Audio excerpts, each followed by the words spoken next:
ఈ మధ్యన ఇసుకపాళెం గ్రామ పంచాయతీ పోలినాయుడు చెరువు సంబంధించి మా పార్టీ నాయకుడు షేక్ రఫీ గారిని క్రూరంగా చంపేసిన విషయం మీ అందరికీ తెలుసు.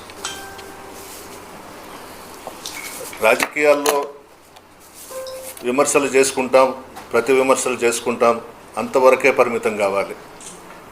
ఈరోజు నెల్లూరు జిల్లాలో ఈ మధ్యన ఈ ప్రభుత్వం అధికారంలోకి వచ్చిన తర్వాత చాలా జరిగాయి. బహుశా నెల్లూరు టౌన్లోనే ఒక 2-3 ఇన్సిడెంట్స్ జరిగినట్టున్నాయి.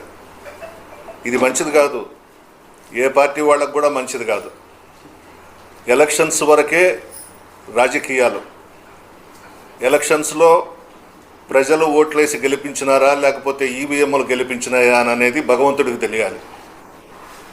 అదృష్టం ఉంటే ఎమ్మెల్యేలు అవుతాం, మంత్రులు అవుతాం, ఇంకొకటి అవుతాం. పదవులు వచ్చేసాయి కదా అనేసి ఇటువంటి వాటిని సమర్థించకూడదు, కరెక్ట్ కూడా కాదు. 5,000 ఇస్తే చంపేస్తారు, 10,000 ఇస్తే చంపేస్తారు. ఏమో రేపు 5,000 10,000 తీసుకొని ప్రసన్న కుమారుడిని చంపేయచ్చు, ప్రశాంతమ్మను కూడా చంపేయచ్చు. ఇటువంటి వాటిని మనం ప్రోత్సహిస్తూ ముందుకు పోతూ ఉంటే ప్రజాస్వామ్యంలో కరెక్ట్ కాదు. దీన్ని ఇక్కడితోనే ఫుల్ స్టాప్ పెట్టాలి.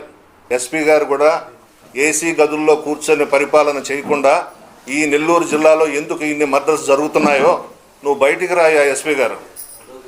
24 గంటలు ఏసీ రూముల్లో కూర్చొని ఎస్ఐల్ని, కానిస్టేబుల్స్ని, డిఎస్పీలని, సిఐల్ని నువ్వు బయటకు పంపిస్తే ఏమవుతుంది?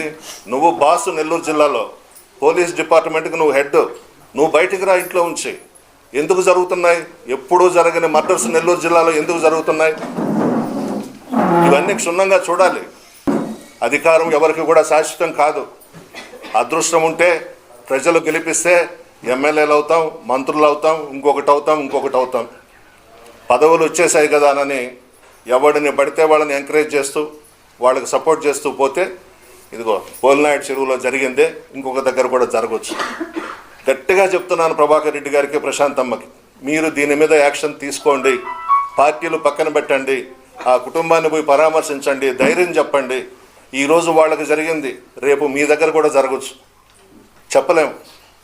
ఎందుకు ఈ రాజకీయాలు, ఎందుకు ఈ కుట్రలు, కుతంత్రాలు?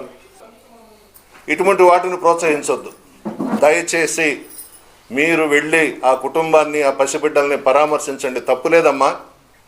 ఎలక్షన్స్ వరకే మనం విమర్శలు చేసుకోవాలి, ప్రతి విమర్శలు చేసుకోవాలి.